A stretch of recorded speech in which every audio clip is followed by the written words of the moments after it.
When reading the Emanuel Ungaro brief, I was drawn to the references of Emanuel Ungaro himself in the 60s.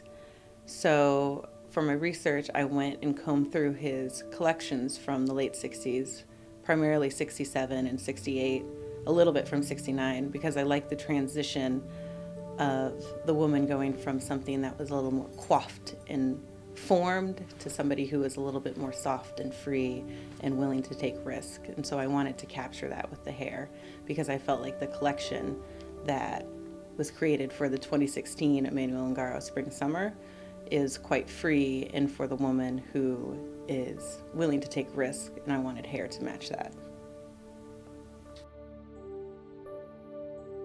The woman I imagined when designing this look was somebody who is effortless and chic and a risk taker and willing to set her own trends. And I wanted it to have a sense of sexiness, but also be very soft and wearable. And I wanted it to complement the collection and the softness and the femininity, but also have the contrast of the harsh lines.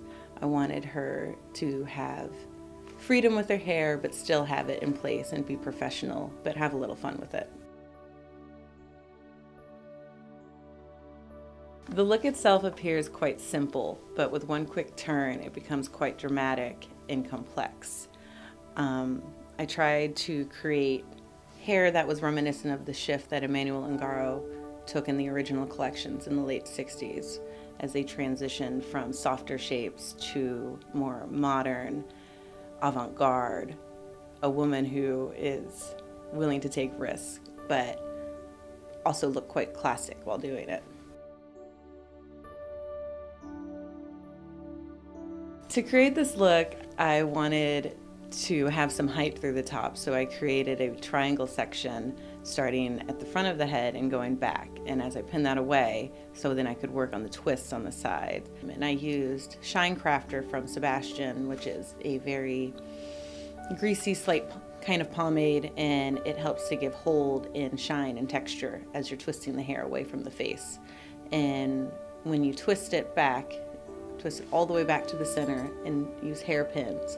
And then after that is secured, I backcomb the top triangular section, and while backcombing I used a dry shampoo, and I prefer Sebastian's dry clean only because I feel like it gives you soft grit and texture, and it's not as harsh as using a hairspray when forming the hair. And after backcombing, I then comb it back over the pins and then secure the whole thing with a little bit of hairspray. If you were to create this look at home for the modern girl, I wouldn't necessarily tease it as much or maybe make the parting so severe. I would soften the whole look and still back home a little bit. You know, you want to nod to the 60s a little and have that sexy bouffant. And then instead of maybe using hairpins, I would secure the back with a nice barrette, something that's quite modern and chic.